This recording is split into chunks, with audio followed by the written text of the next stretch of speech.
A thief running at 8 kilometer per hour is being chased by a policeman whose speed is 10 kilometer per hour. Obviously, अगर आप किसी को chase कर रहे हो तो आपकी स्पीड ज़्यादा होनी चाहिए. अगर आपकी स्पीड कम है जिसको आप चेज कर रहे हो तो आप उसे कभी चेज ही नहीं कर पाओगे. तो थीफ इस तरफ भाग रहा है और उसके पीछे पुलिस भाग रही है. पुलिस की स्पीड है 10 किलोमीटर्स पर आवर, थीफ की स्पीड है 8 kilometres per hour. Now if the thief is 100 metre ahead of the policeman, एक डिस्टेंस है इनके बीच में. ये डिस्टेंस क्या है? 100 मीटर का डिस्टेंस है. Police, thief. ओके, इनके रेस्पेक्टिव स्पीड्स क्या गिवन है? 10 किलोमीटर पर आवर और ये गिवन है 8 किलोमीटर पर आवर.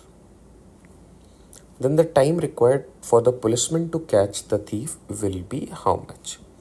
Okay.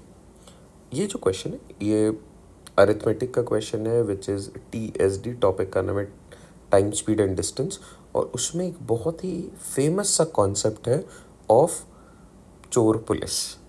और यहाँ पे कॉन्सेप्ट ऑफ रिलेटिव स्पीड काम कर रही है. दो speeds at the same time अगर ऑपरेट करते हैं बेस्ड ऑन देयर डायरेक्शन, हम लोग कैलकुलेशन को प्रोसीड करते हैं. तो पहले मैं ज़रा आपको कॉन्सेप्ट बता देता हूँ, देन इस क्वेश्चन को मैं डिस्कस करूँगा. इस क्वेश्चन के थ्रू ही कॉन्सेप्ट को भी डिस्कस कर लेते हैं. कैसा एक सिमिलर क्वेश्चन आपके पास आता है तो आप उसको कैसे टैकल करोगे. पहला जो अजम्पशन होता है इसमें, वो इस टाइप के क्वेश्चन में ये होता है कि चोर जिस तरफ भी भाग रहा होगा पुलिस को वो डायरेक्शन पता होगा. तो कभी भी ऐसा मत सोचना, अगर मान लो यहाँ पे डेटा इनएडिक्वेट गिवन है, ऐसा है कि कैन नॉट बी डिटरमाइंड, तो ये सब कभी नहीं होता है. It is known and it is assumed that police is always knowing which direction to follow. Secondly, आप देख रहे हो इसकी स्पीड ज़्यादा है. तो अगर मैं 1 घंटे की बात करूँ, पूरे 1 घंटे की, तो 1 घंटे में क्या हो रखा है कि ये जो चोर है ये 8 किलोमीटर ट्रैवल करेगा, बट पुलिस 10 किलोमीटर ट्रैवल करेगा, तो 2 किलोमीटर एक्स्ट्रा ट्रैवल कर रहा है. तो विथ एवरी आवर ये पुलिस, अगर मान लो इनके बीच में एट प्रेजेंट 10 किलोमीटर्स का फ़र्क है, लेट्स सपोज, तो आफ्टर एवरी आवर ये जो गैप है ये छोटा होते चला जाएगा and ultimately after the 5th hour वो इसे पकड़ लेगा. कैसे करना है? लेट्स सपोज डिस्टेंस देखो क्या गिवन है, तो 10 किलोमीटर, और स्पीड क्या हमारे लिए, तो यहाँ पे रिलेटिव स्पीड काम करेगी. रिलेटिव स्पीड सेम डायरेक्शन में चेजिंग ओवर में सब्ट्रैक्ट होती है. तो 10 kilometre per our minus 8 kilometre per our, तो इफेक्टिवली 2 किलोमीटर पर आवर की स्पीड से आप चल रहे हो. क्योंकि 8 पे ये चल रहा है, ये 10 किलोमीटर का मतलब है 8 + 2, तो 8 पे तो ये भी चल रहा है. आप अगर 8 किलोमीटर पर आवर की स्पीड से चल रहे हो, मैं भी अगर 8 किलोमीटर पर आवर की स्पीड से चलने लग जाओ और अपने दोनों अभी सेम पोजीशन पे, तो कोई फ़र्क पड़ेगा क्या?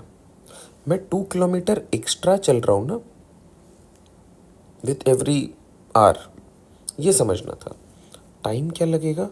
Time is distance by speed 10/2 which is 5 hours. अगर if this distance was 10 kilometers तो 5 घंटे लग जाते पुलिस को इसको पकड़ने में, बट डेफिनेटली पुलिस इसे पकड़ लेगा. अब हमारे क्वेश्चन पे आ जाते हैं. हमारे लिए क्या डिस्टेंस गिवन है? हमारे लिए डिस्टेंस गिवन है 100 metres. Alright, relative speed I know it is 10 - 8 which is 2 kilometre per hour, या फिर आप इसे कन्वर्ट कर लो मीटर पर सेकेंड पे, तो इंटू 5/18 मीटर पर सेकेंड. नाउ क्या बन रहा है ये देखते हैं. टाइम इज इक्वल टू 100/2 × 5, 18 ऊपर चला जाएगा. ये कितने होगा? 5 × 2 10, एक ज़ीरो कैंसिल आउट कर दो. दिस इज आफ्टर 180 सेकेंड्स और 3 minutes. 60 second is 1 minute, so 180 second is 3 minutes. तो 3 मिनट के बाद पुलिस इसे पकड़ लेगी. ये कॉन्सेप्ट है बेसिकली जहाँ पे रिलेशन है time is equal to distance by speed, speed is equal to distance by time, distance is equal to speed into time. ये केस था सेम डायरेक्शन का।